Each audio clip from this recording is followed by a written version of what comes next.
Hey everyone, welcome back to On Purpose, the #1 health podcast in the world. Thanks to each and every one of you. I just wanted to say, I've been noticing that so many of you have been sharing the insights, the nuggets of wisdom on Instagram, on Twitter, on Facebook, and I'm so grateful. I love scanning through and seeing what you're noticing, what you're practicing, what you're experimenting with. So keep that going. And thank you all so much for the incredible reviews. I actually read through them personally, and it warms my heart to see the incredible impact that some of my guests and some of my solo episodes have had in your life. So thank you so much for sharing those. Those are not unnoticed. I recognize each and every one of them as much as I can. And I wish I could personally write to each and every one of you and say thank you. So I'm saying that right now.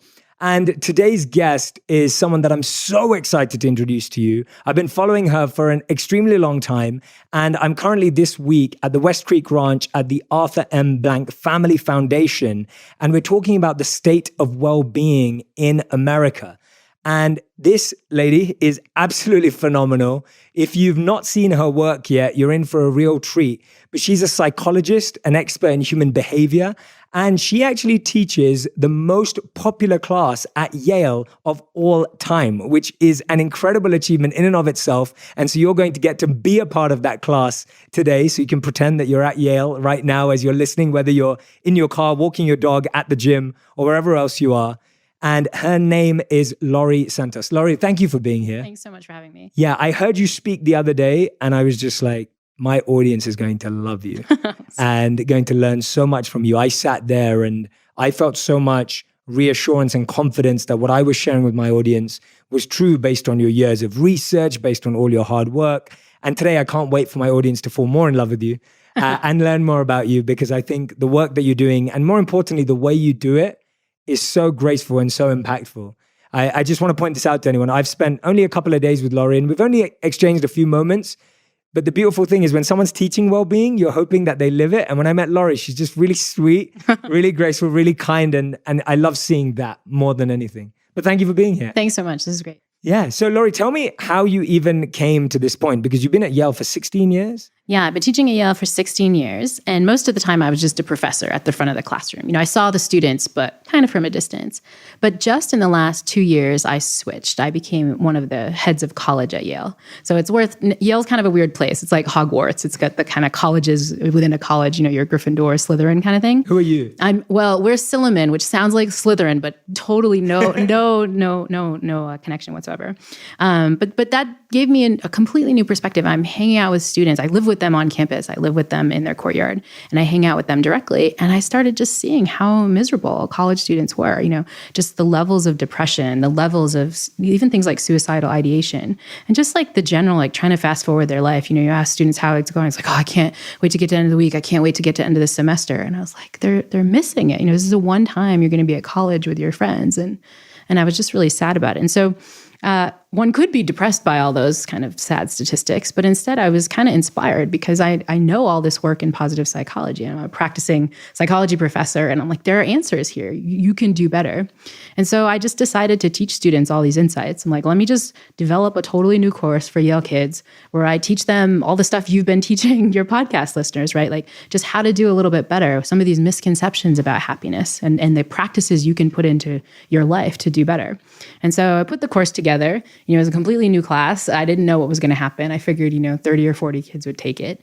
I was completely shocked when around 1,200 students at Yale wanted to take it. Now, this is 1 out of every 4 students at Yale who wanted to be in this classroom and learn. That's insane. Yeah. How many people is that? It's around 1,200, which didn't really fit in any classroom. You know, most classrooms are like 100 people, so we were off by an order of magnitude.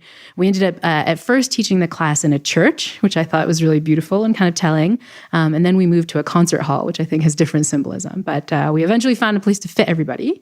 And then, the class went through. But one feature of the class that I think was important and a little bit different from a typical college class was, in addition to hearing about all this scientific work, all the studies on happiness, we also forced students to practice those habits. Like just like in the syllabus, you'd have a quiz every week. In the syllabus every week, you'd meditate once a week, or you'd exercise or sleep more. Like all these practices science tells us matter a lot. we'd prescribe those to students who had to do them. And they were in this course where 1,200 of their peers were doing the same thing. So you'd kind of feel like a loser on exercise week if you didn't get up and do your cardio. And so it was this wonderful social support system for students. So that's the story of the class. I didn't expect it to go crazy, but as you've seen and all your listeners know, there's a real hunger for this stuff. People feel like they're not flourishing enough and they really want some answers. Absolutely. And I love that you were able to create this yourself. I know you were saying that you estimated that 30 or 40 people would do it. Well, that was your idea. And then you have 1,200 people doing it, which is amazing just to show how much demand there is. Tell me about what your college experience was like when you were at college yourself. Were you one of those students who struggled with optimism, or have you always been this way? Yeah, my college experience was so different than the current experience of so many of my students. I think, I had the sense that I worked hard in high school, but once I got to college, I'm like, now's the time to reap the benefits. I've kind of hit the finish line, like, let me soak in all the good stuff. And I had, a tight friend group and did the things I loved. I wasn't overwhelmed. I had lots of time free. And this is exactly the opposite of what I'm seeing in my students. I'm seeing these students who are just overwhelmed by all their commitments they have. They're completely time famished. They don't necessarily have a strong friend group because they haven't taken time to develop that. They don't put time into it. They're just kind of too busy. And they seem to be really lonely and just kind of, trying to get through things to get through them and kind of triaging this wonderful experience. So yeah, my experience was completely different. Yeah, absolutely. And one of the things I know you said about this course, tell us the name again. The course is called Psychology and the Good Life, which we called it that to sort of sound a little sexy. We want it to pop from the course catalog. And it worked. Yeah, and it worked. Maybe what, too what well. Are the other classes? What are the other classes? Like Intro to Psychology, or they sound kind of boring. So I think students saw the Good Life and they're like, oh, this is the kind of thing. And for anyone, you won't get, if you're watching this, then you'll be able to see Laurie. But if you're not and you're just listening, Laurie also drops in a lot of Drake references and Treat Yourself references and all these other things. So yeah, the class was filled with a lot of memes. Actually, that was a really fun thing that happened in the class was because so many students were taking it, the class and the content of the class really took over the school's kind of culture, right? So it took over the school's meme page. YALE, I imagine, like most schools, has a kind of meme page. And so all the memes for the whole semester were about things like gratitude and taking time off and meditation. And it was like, we went from like the normal memes to full wholesome memes all the time, which is fantastic. Let's dive deeply into some of those practices that you were teaching, both from a science perspective and a practical perspective. And I love both. And I try and do the same whenever I'm doing the podcast because I love knowing, and I was saying this to you yesterday, when I lived as a monk and I was studying spiritual texts that were 5,000 years old, all I ever did was sit down with them and then look at behavioral science and try and find the parallels. And I love seeing that because there's a beautiful statement from Martin Luther King where he said, if you want a new idea, read an old book. Mm-hmm. And I love that statement because that's what I found, that so many of these ideas that are now becoming more popular are resurfacing, are actually have been a part of the happiness of society for thousands of years in pockets that have just got smaller and smaller. So I'd love to hear from you. Tell me about each of those, but let's start with the science and then switch to the practical, how you were able to actually get them practicing and exercising all these things. Yeah, one of the biggest pieces of science that we teach students at the start is that our minds are kind of sucky. Like they kind of lie to us a lot of the time, which is a weird thing to realize, that your mind might be giving you intuitions that are incorrect. But, if you've been on social media, you've seen this. Like probably some of your guests have seen the Laurel Yanni audio track or the dress, which looks different. The blue and white dress. Yes. Blue, gold, and white. So we see these visual illusions, which means our mind is telling us the wrong visual information. Our mind also tells us the wrong motivational information. It causes us to seek out stuff that we think is going to make us really happy, and it doesn't work in the way we think. Think salary, right? If you're living below the poverty line, yes, it's definitely the case that if you improve your income, you're going to feel a little bit better. You're going to have less stress and so on.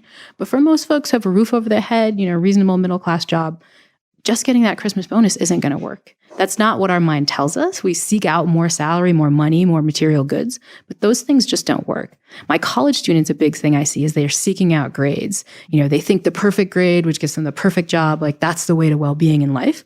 But it turns out the science suggests there is a correlation between grades and happiness, but it's a negative correlation. What does that mean? That means as your grades go up, you're more and more likely to be less happy. It's not what we think, but it's what the data suggests. So we're going about it all wrong. The next thing I teach is that this is where you need the science, because if our intuitions are wrong, who do we believe, right? We can go to the ancient thinkers And we can go to the behavioral science. And the good news is, as you said, those link up way more than we expect. What seems to matter scientifically for well-being? The top thing is social connection. Like you can pull out any happy person and you'll find that those folks tend to have lots of social connections and they just tend to spend lots of time with people.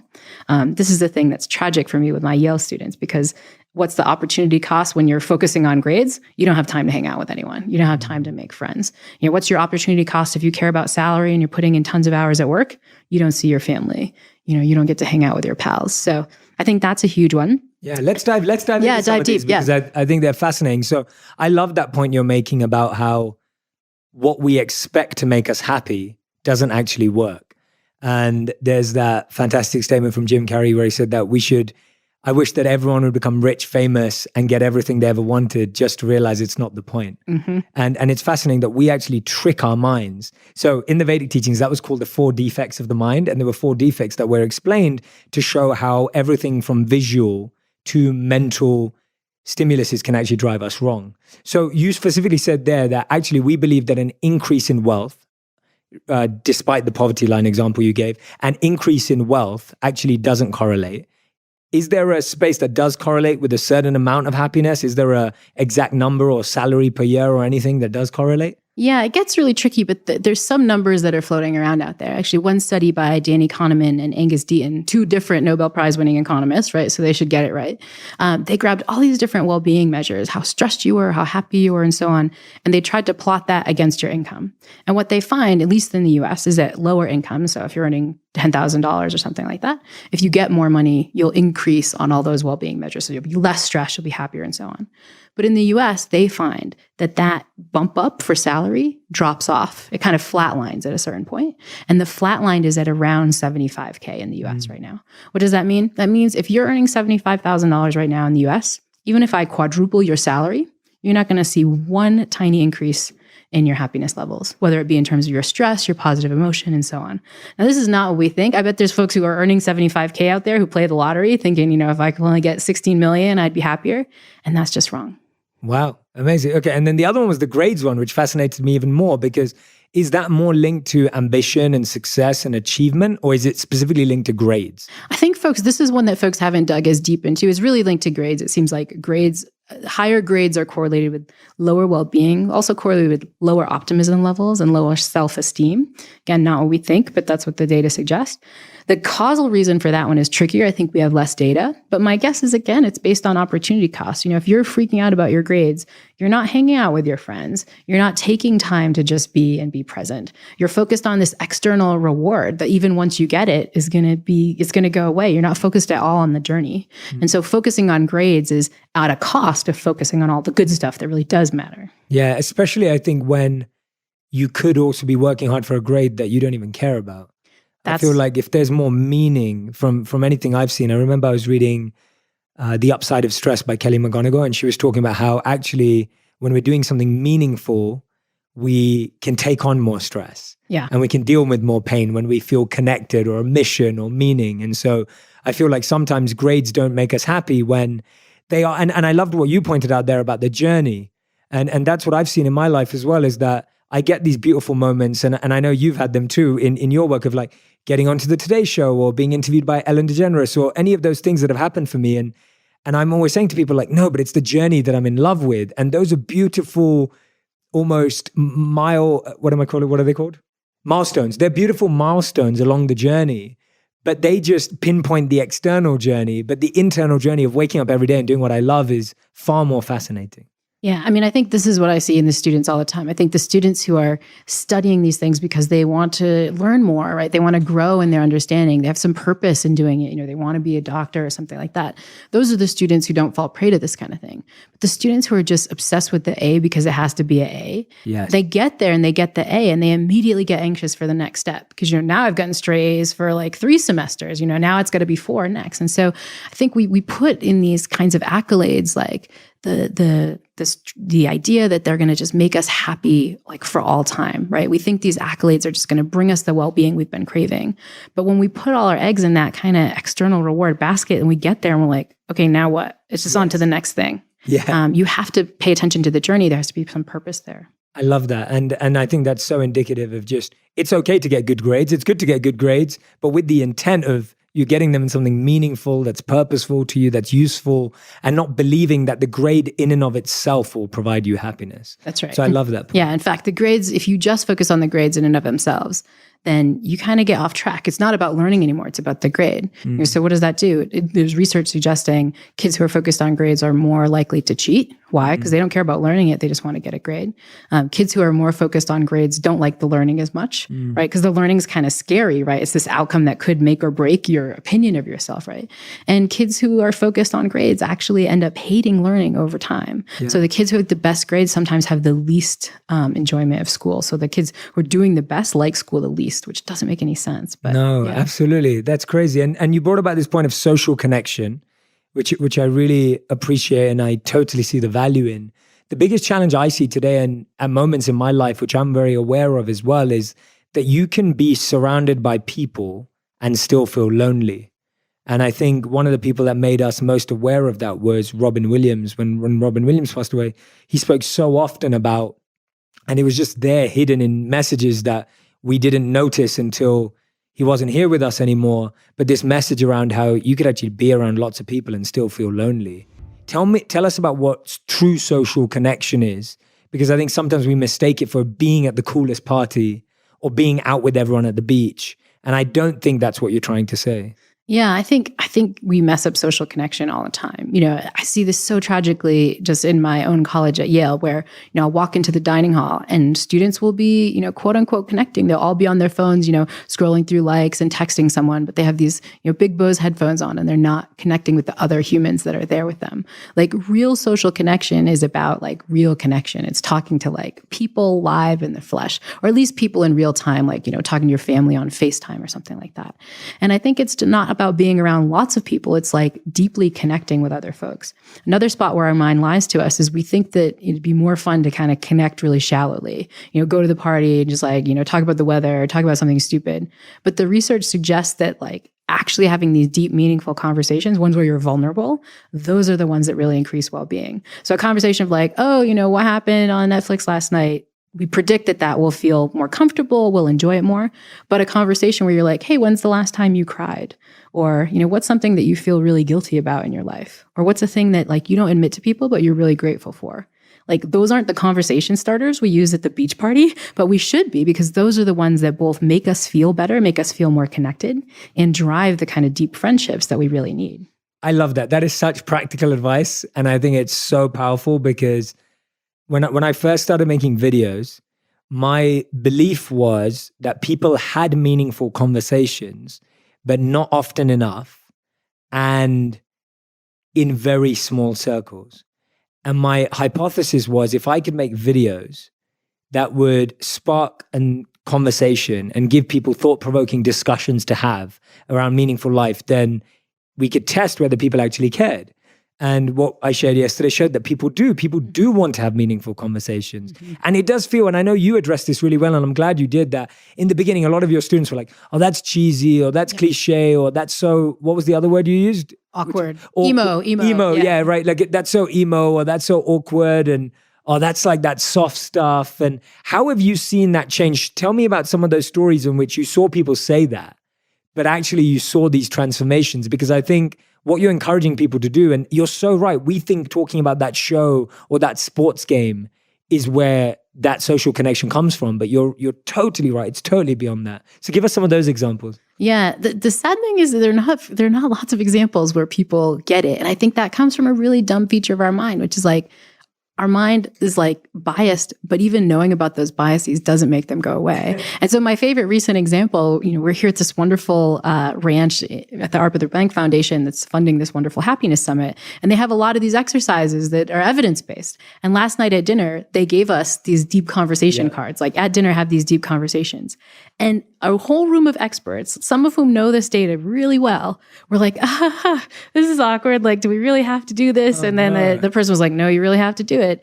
And then we were talking about things, hard questions like, who are you closer with, your mother or your father? Or if you had one thing you regret about dealing with your family, what would that be like? I'm talking with these other scientists about those deep questions.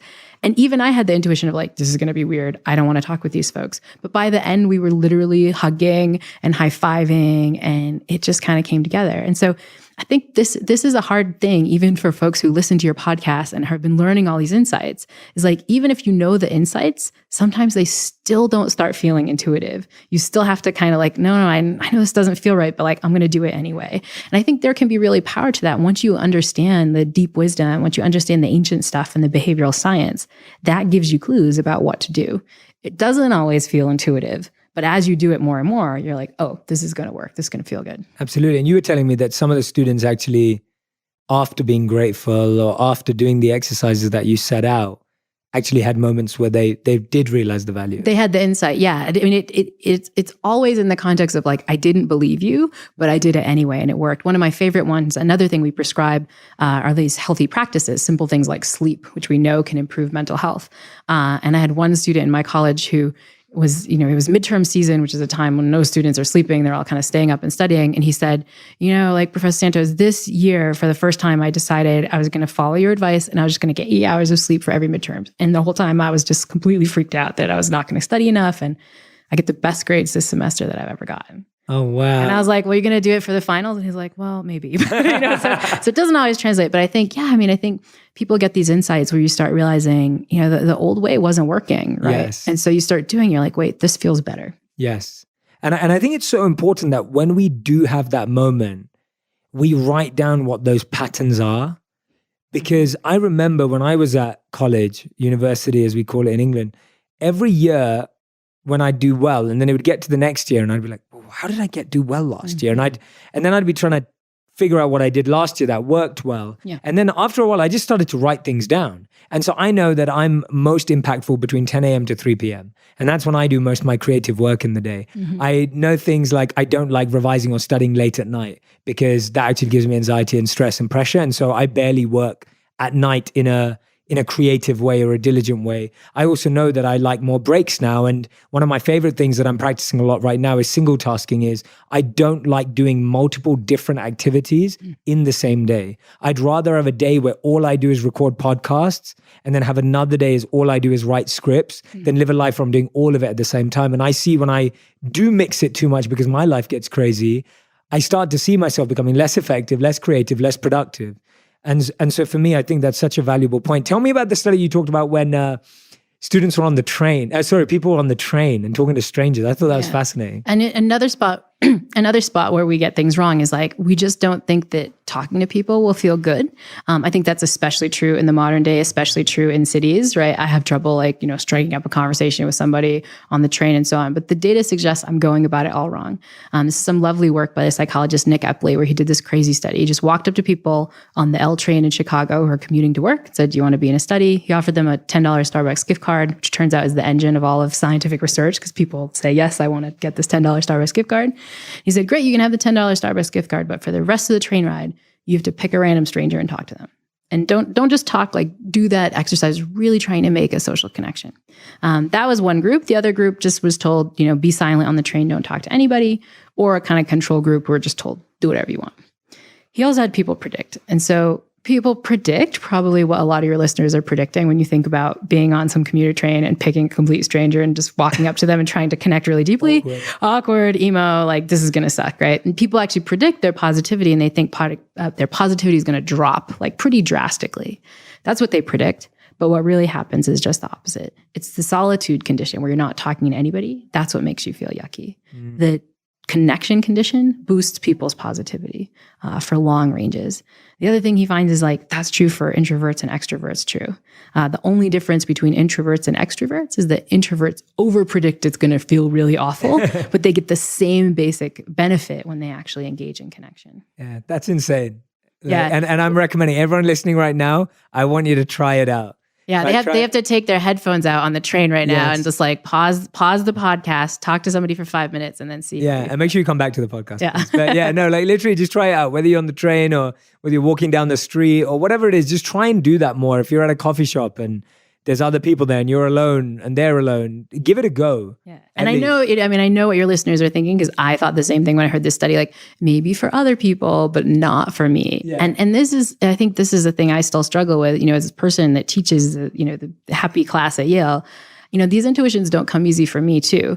I remember with this particular study, a very embarrassing thing. So I was on a flight to California, like long 6-hour flight, and I'm not taking my own advice. I hadn't actually struck up a conversation with the person who's sitting next to me. And I get an email from one of my former students who was saying that, she was trying to follow the advice and she's doing this more. And she was on a flight where she started talking to the person next to her. It was a really long flight and they had this amazing conversation.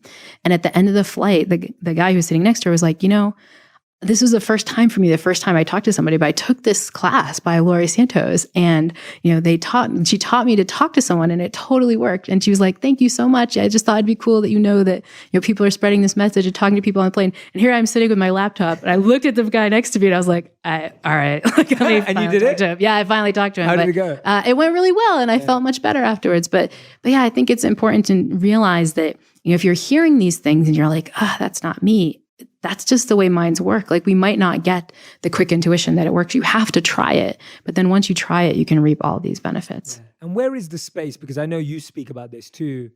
Where is the space for personal time? Because I know that I'm someone who, because my world is so much of giving and interacting and communicating, and even though I'm a self-admitted introvert, which no one would probably ever agree with who knows me, but I find myself far more at the corners and edges of rooms. I find myself in a more one-to-one, smaller, deep, meaningful group. I barely speak up in a group unless I'm asked to or referred to. I feel very comfortable on stage, but I feel that's a very different part of being an introvert. So for me as well, where is the room and space in our lives to have decompression time, to have time to refuel, to have time to gain energy from being silent and alone, which I take so much personal pleasure in, and personal kind of sacred space in. Tell us about the studies and research that you found around that and how you encourage the students to do that too. Yeah, so this gets to another topic that's big in the field of positive psychology research right now, which is the phenomenon of time affluence, which is just having time for exactly the kind of thing you're talking about.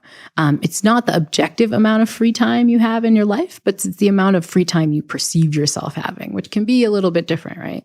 That amount of free time, it turns out, goes a long way for our mental health, in part because we can be by ourselves and recharge. We can take time to be present. We can take time for serendipity, where you're walking down the street and maybe you have a conversation with someone or not. And the research suggests that people who prioritize getting a little bit more of that time affluence, feeling wealthy in time, that can go a long way for improving your happiness. Turns out people who focus on becoming wealthy in time are happier than people who focus on becoming wealthy in money.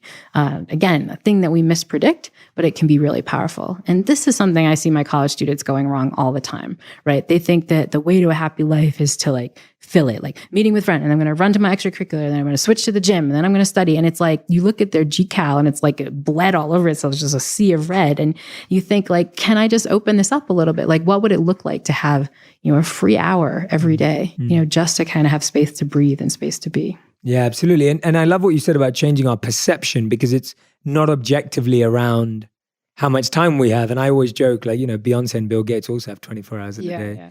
And it's, if you have that, how do you change your perception of how much time you have? Because I feel the world, we're all time poor.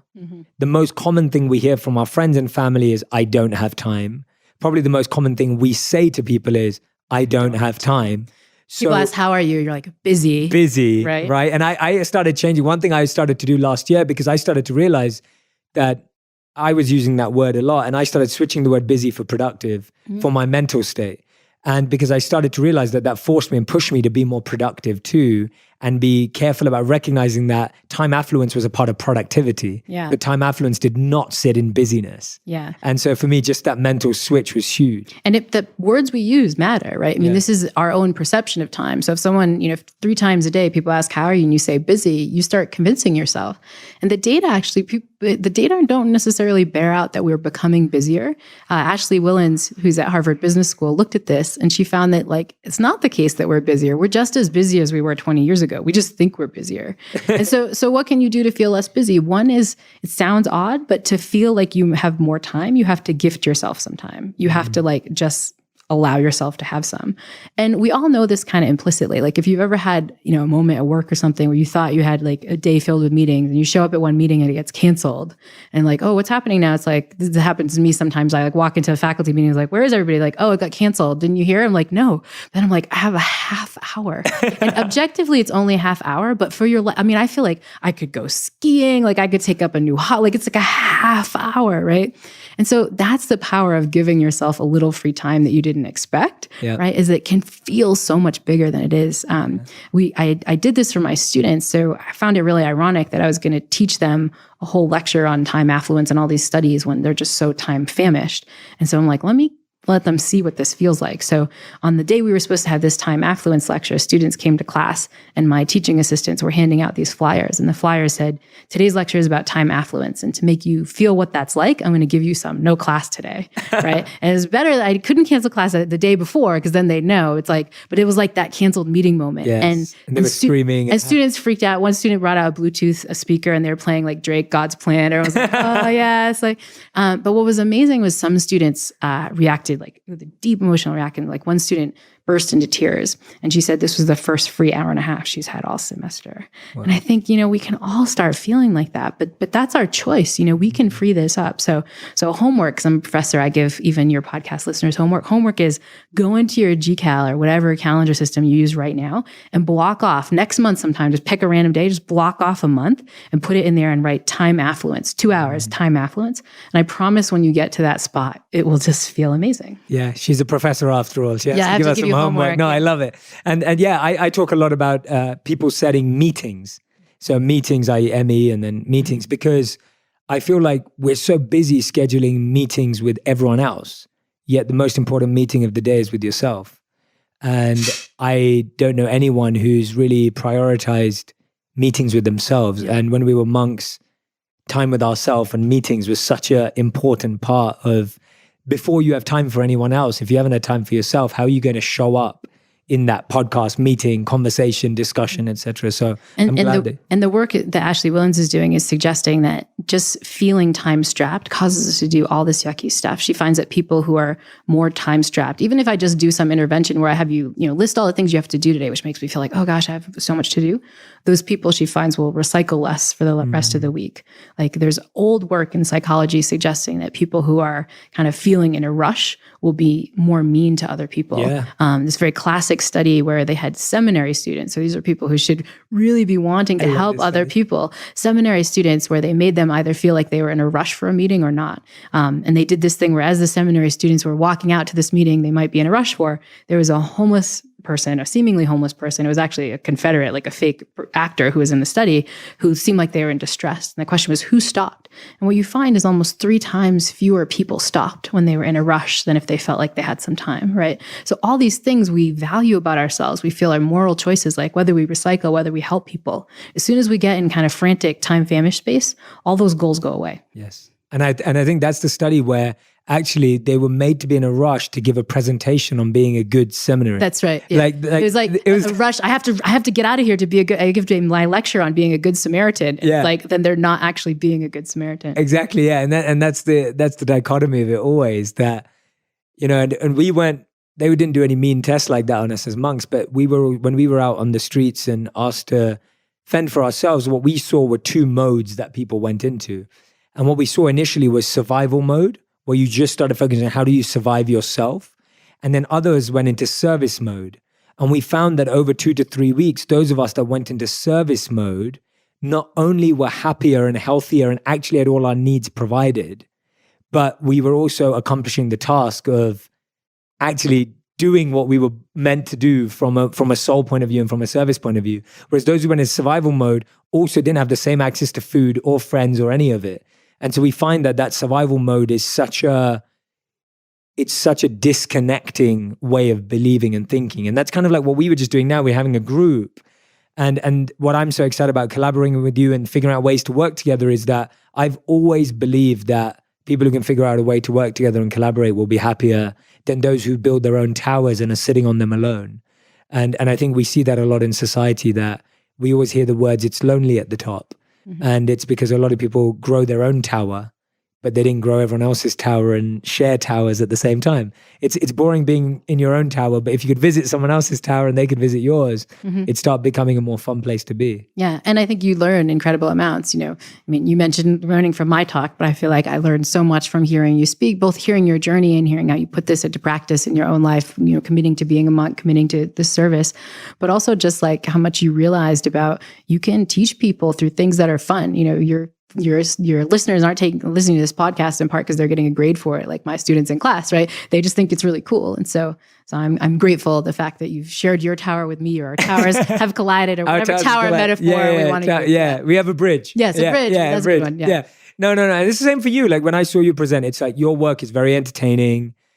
You're great at communicating in a way that's really simple and effective. And that's what I love. And I think that's why people are now listening to podcasts like this, and I know your podcast is coming out later this year too. Just to do a little plug. Yeah, do it. I'm starting a new podcast called The Happiness Lab, which will launch September 17th.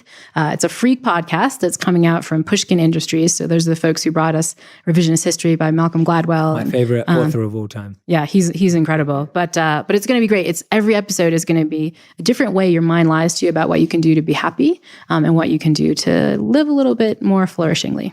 Amazing. I love it. I think it's going to be incredible. Thanks so much. And Jay's going to be on the podcast. Yeah. So. And I'm really happy you're doing that. I just think there's such a need for people who are deep into research to share what they're finding, because I think it gives people so much more confidence and conviction in what they're doing. And I know, like I've said before, I'm quoting studies all the time in my work. My solo episodes are full of me quoting studies that I'm reading that back up the points I'm trying to make and make them more relevant. Tell me, what's the biggest thing you've seen that differentiates happy people from unhappy people? What have you seen as being the biggest thing? Yeah, one of the biggest things you've seen. I mean, if you had to rank, I think it really would be social connection. Loneliness is as bad for us as smoking 15 cigarettes a day. And these days in colleges, for example, we have over 60% of college students report feeling not just lonely, but very lonely most of the time.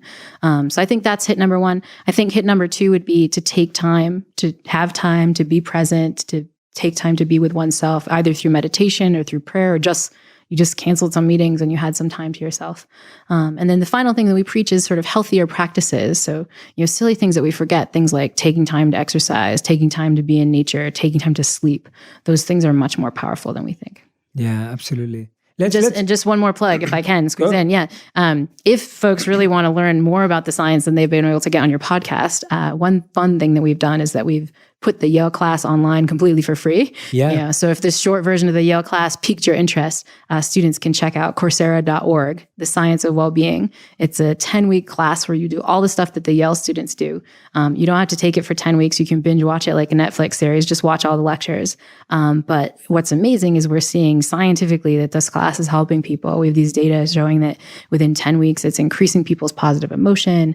It's making people feel less stressed. It's actually giving people more of a sense of meaning in life. So scientifically backed ways of learning these habits, putting them into practice and feeling better. 100%. Definitely check it out. I think that's awesome for anyone who's enjoyed this conversation, which I'm sure you have. Make sure you go ahead and take a look at that. You can be a YALE student for free. Yeah, exactly. No SATs. It's really easy. You don't have to take an exam.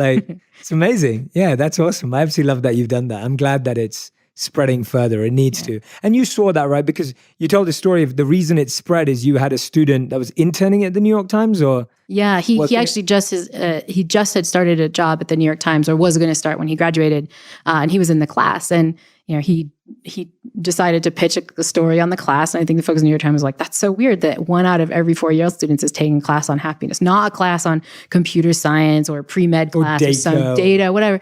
It's like AI. On happiness, right? And so, so he did this lovely article on the class that went completely viral. Then, just like you, I'm on the Today Show, I'm on NBC News. I had all these international outlets that are talking about me. I have a little Google alert on myself, as I imagine you do as well. And I don't. You should do. Actually, you definitely should do. Yeah, you get lots of interesting stuff. But it would pull up articles that were like, in Thai and in Czech, and I'm just like, this is crazy. Yeah. Yeah, and it's beautiful, and I'm so glad that I am so happy that the proof is that that's the most subscribed to class at somewhere like Yale. Yeah. And I know you showed so many examples of other famous schools and different schools coming to that point of wanting to do the same. And it just shows that despite us knowing that the future is data and the future is AI and the future is VR and the future is all this incredible stuff, that ultimately, if it can't be used and leveraged to create more happiness, where is it going to go? Yeah. And that's, I believe that all of those things I've just mentioned can be used for happiness. It's just we have to look at it through that lens. And it's also just, I think many people, particularly young people, kids in high school, think, students at Yale have kind of won the life lottery, at least up to that, 19-year-old point, right? They're young, they're at an Ivy League university, they got into this place. And that many of them felt like they weren't flourishing enough, that they needed some scientific tips to feel better. I think that's really telling too. And I think particularly for your younger listeners, even like this moment you got into Yale, like you're not done. Like it's a journey. And like the things they teach at Yale, apart from my class, the things they teach at Yale might not be the kinds of things that are really generating well-being. Yeah, absolutely love that. I've got one last question for you before we move forward. And this was around gratitude. And what I loved yesterday is you talked about gratitude letters. And when we were monks, we did the same thing. And so gratitude letters have been a part of my life for a long, long time. I'm a huge fan of writing handwritten notes or personal notes to people as well. Tell me about how my audience today can use your form of gratitude letter writing for their own lives. You want me to give them more homework? Yes, please, more homework. Please, okay, I love homework. shelling out the homework. I love homework. Yale professor, yeah. So a gratitude letter is just a simple act of thanking somebody you haven't gotten around to thank for a long time. It could be an old teacher, it could be a family member, it could be someone at work. We often don't express gratitude to the people we care about the most, and for a couple of reasons. We assume they already know it.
assume it'll kind of be awkward because we don't, we feel like the sharing is going to feel weird. And that means we don't share the kinds of things we're super grateful for. But sharing what you're grateful for is great because it's a way to make a social connection. You have this really vulnerable conversation with somebody, which we know boosts well-being. You're feeling gratitude, which I'm sure as listeners of your podcast know can bump up well-being. And you can kind of cement this bond with someone and really help them, like really do something nice for them that they weren't expecting. And so the challenge, the homework is do this, take 10, 15 minutes, pick someone. The prompt is just write a letter thanking somebody you haven't thanked yet.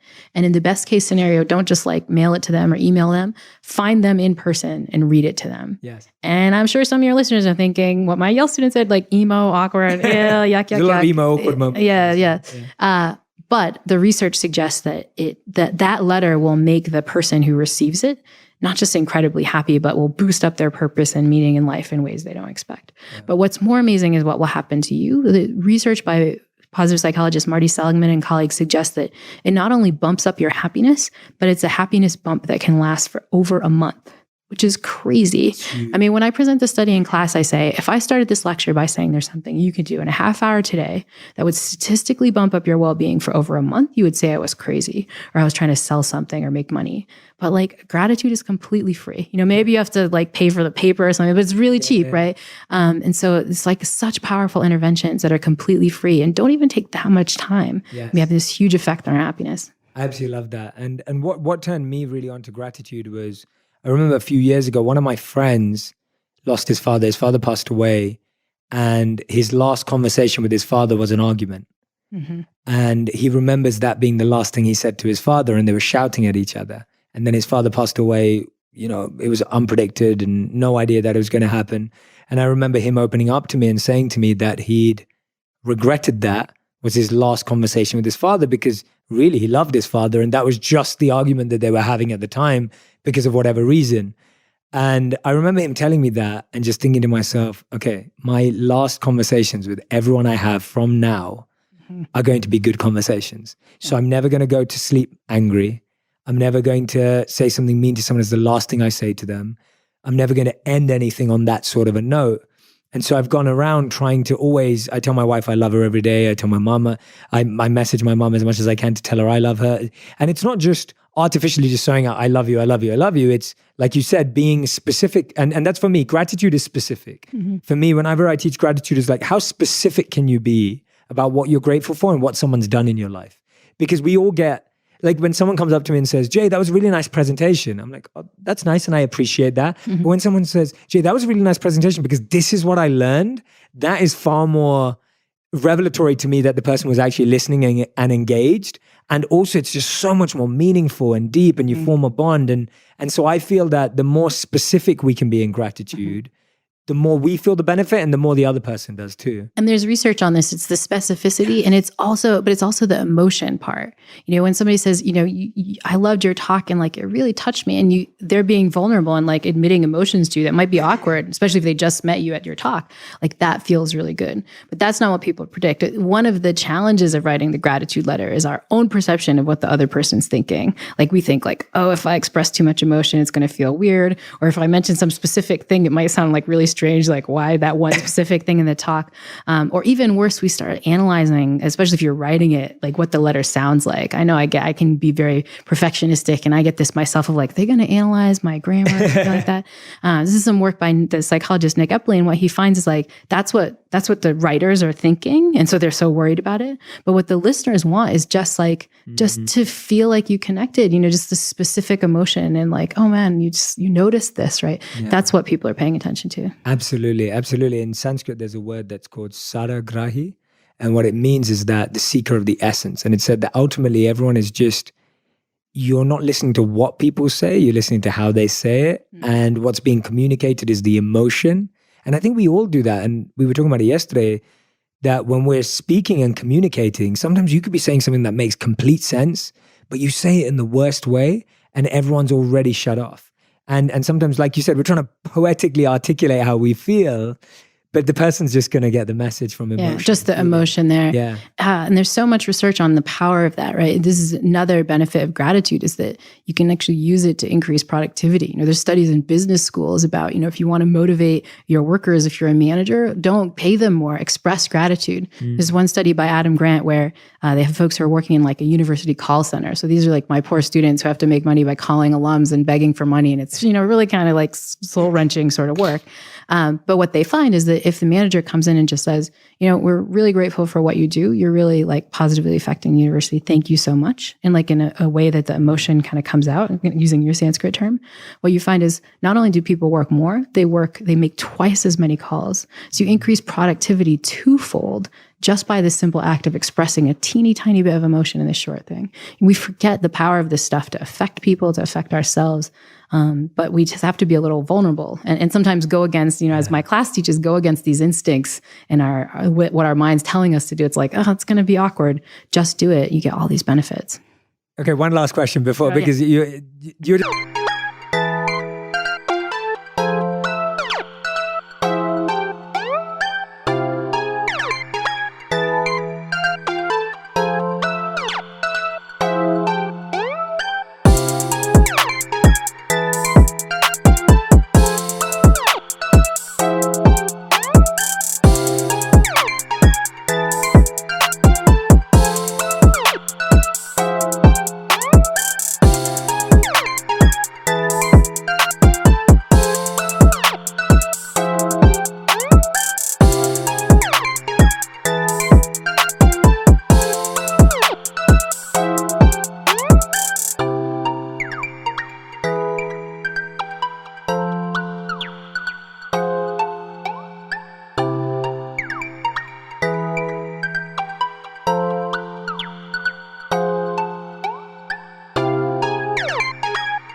just too good to not. I'll have to come back. Yeah, you 100% have to come back. This one's really important to me because I think so many people, and I'm sure you see in students the most, and I get asked this a lot. That's why I'm asking you, because I think you'll be able to help. Procrastination and overthinking. it's huge right now. The amount of people that message me and say, I don't know what to do because I'm procrastinating. I procrastinate too much. I overthink too much. I overanalyze.